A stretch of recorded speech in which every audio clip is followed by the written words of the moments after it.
Bueno, vamos a continuar con el tema para hablar ahora sobre el cuadro clínico, ya habiendo hablado un poco sobre fisiopatogenia. En cuanto al cuadro clínico de la meningitis, bueno, vamos a ver que ya comentamos en algún punto que es una emergencia médica cuyo reconocimiento inmediato y tratamiento oportuno van a disminuir de manera importante la fatalidad y el riesgo también de secuelas. La evolución, hablando de una meningitis bacteriana, es rápida. El 50% van a acudir antes de 24 horas de iniciados los síntomas. Y bueno, la presentación puede ser subaguda, que hablamos que la evolución tiene menos de un día. Esto es muy frecuente verlo en pacientes con meningitis bacteriana, lo mismo que las presentaciones agudas, cuando es de 1 a 7 días de iniciados los síntomas, y las presentaciones crónicas se consideran por más de 7 días. Las presentaciones crónicas van a estar más relacionadas a veces con inicios más insidiosos, con etiologías virales, etiologías por micobacterias, etiologías por hongos, a diferencia de la bacteriana, que suele tener una presentación subaguda y el paciente acude rápidamente a consulta.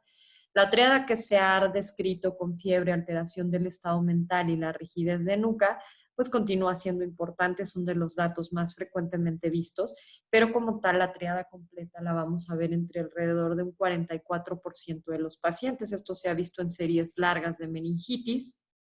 Los mayores de 60 años es más frecuente que presenten la triada completa. No hay que esperar ver una triada completa para sospechar que estamos ante una meningitis. Evidentemente, un paciente con fiebre y alteración del estado mental es una meningitis, hasta no demostrar lo contrario, y debe de realizarse las pruebas necesarias. Lo mismo un paciente igual que presentar alteración del estado mental con rigidez de nuca, sin presentar fiebre, lo hace altamente sospechoso igual de meningitis. Entonces, no esperemos encontrar la triada completa para sospecharla. En los neonatos, pues los datos son mucho más complicados, hay que tener un alto nivel de sospecha. Normalmente los neonatos, los bebés se presentan con irritabilidad, baja alimentación, datos de hipertonía o hipotonía. La fiebre se da en menos del 40% de los casos y las convulsiones en menos del 35% de los casos.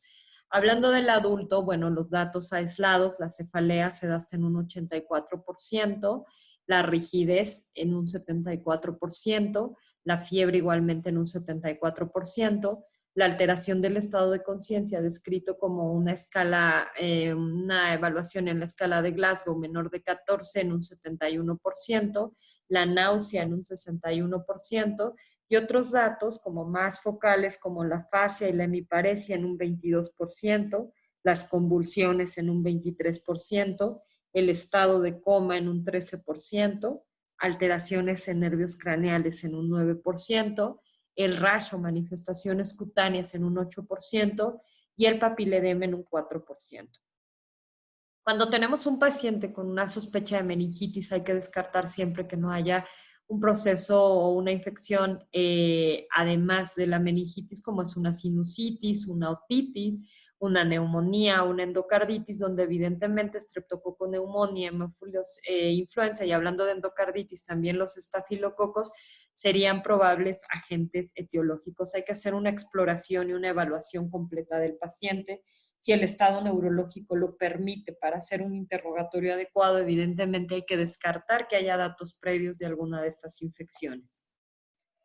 La encefalitis se da hasta en un 25% de los pacientes que tienen meningitis. Esto sería una meningoencefalitis. Infartos cerebrales son mucho menos frecuentes en 1% de los casos. Listeria, que he comentado, que hablamos de que son en los extremos de la vida, en pacientes con inmunocompromiso, se relaciona con más convulsiones. De hecho, tiene una presentación más agresiva, más frecuentemente tiene déficit focales, la meningitis por la histeria, y pueden cursar con un síndrome de romboencefalitis con ataxia, alteración de nervios craneales y nistagmus. Otras cuestiones importantes, las manifestaciones cutáneas. Cuando vemos pacientes con rash, petequia, púrpuras palpables, maculopapulares, etcétera, hay que pensar en distintas etiologías. La más frecuente es Neisseria meningitidis. Hemos hablado de la meningococcemia, que puede causar otras manifestaciones como la artritis, como las manifestaciones cutáneas, que pueden ser incluso como hemorrágicas, pustulares. Entonces es importante hacer una revisión completa del paciente, ver que no hay algún tipo de manifestación. Los virus, vamos a ver más adelante, también dan manifestaciones cutáneas y podrían levantar la sospecha de esta etiología. La artritis, perdón, antes de pasar a la artritis, las manifestaciones cutáneas, si bien la causa más frecuente es por Neisseria meningitidis, también neumococo llega a presentar manifestaciones cutáneas, aunque 2/3 partes de los pacientes que tienen manifestaciones cutáneas están relacionados con Neisseria meningitidis. La artritis la comentamos también, Neisseria meningitidis en 2/3 partes, requieren tratamiento más prolongado, es importante evaluar al paciente completamente, ver que no haya manifestaciones articulares. La irritación meningia como tal, la rigidez de nuca, el paciente, bueno, aquí lo valoraríamos, la incapacidad para poder, al momento de la flexión del cuello, que toque la barba con el pecho, hay dolor o hay imposibilidad de hacerlo, el signo de Kernig, que ya han sido descritos, el signo de Brudzinski, igual, y también está descrito el signo de la sacudida. Este signo de la sacudida vamos a hacer que el paciente haga movimientos horizontales rápidos de 2 a 3 por segundo, que va a generar un dolor intenso de cabeza. Todos estos datos, incluso están descritos datos de irritación meningia, aproximadamente 20 signos de irritación meningia. El problema es que tienen una sensibilidad baja. Si bien son altamente específicos, la sensibilidad es baja. Entonces, el no encontrarlos no descarta la posibilidad de una meningitis bacteriana. Hablando de las etiologías virales, ¿cuáles son las manifestaciones virales? Las manifestaciones más frecuentes relacionadas con virus. Recuerden que los virus, ya vimos varias etiologías, varias enfermedades virales. Las mialgias, la fatiga, la anorexia son datos muy característicos de los virus. Los exantemas, que tienden a ser más cuando vemos manifestaciones cutáneas de este tipo, hay que relacionarlo más con una etiología viral y que hubiera además pericarditis, miocarditis o la conjuntivitis, que está muy relacionada con etiologías virales, hay que pensar en un virus como causante. Por hongos a menudo causan fiebre, vómito y cefalea más profusa. La focalización es más frecuente hasta en el 10 al 20% de los pacientes. Si viéramos lesiones vesiculares en dermatomas sugeridas de un herpes zóster, hay que considerar esta posibilidad.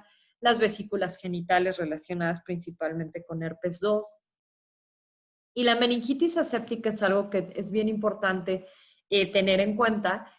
Normalmente tienen menor toxicidad porque la mayoría son generadas por virus. ¿A qué conocemos a la como meningitis aséptica? Pues será aquella que tenga inicio agudo de los síntomas meningios, con fiebre, pleocitosis, que vamos a comentar más adelante, es el incremento en la celularidad del líquido cefalorraquídeo sin crecimiento en cultivos. Esto, que bueno, porque no hacemos pruebas especiales, pero si tuviéramos disposición de hacer pruebas especiales, se detectaría que es un origen viral en el 55 al 70% de los casos de meningitis aséptica. Esto si tuviéramos reacción en cadena de polimerasa. En el caso de los niños, los enterovirus es el principal agente causante de meningitis aséptica. Esto sería igual en cuanto al cuadro clínico. Vamos a dejar este segundo video igual aquí para hablar finalmente de diagnóstico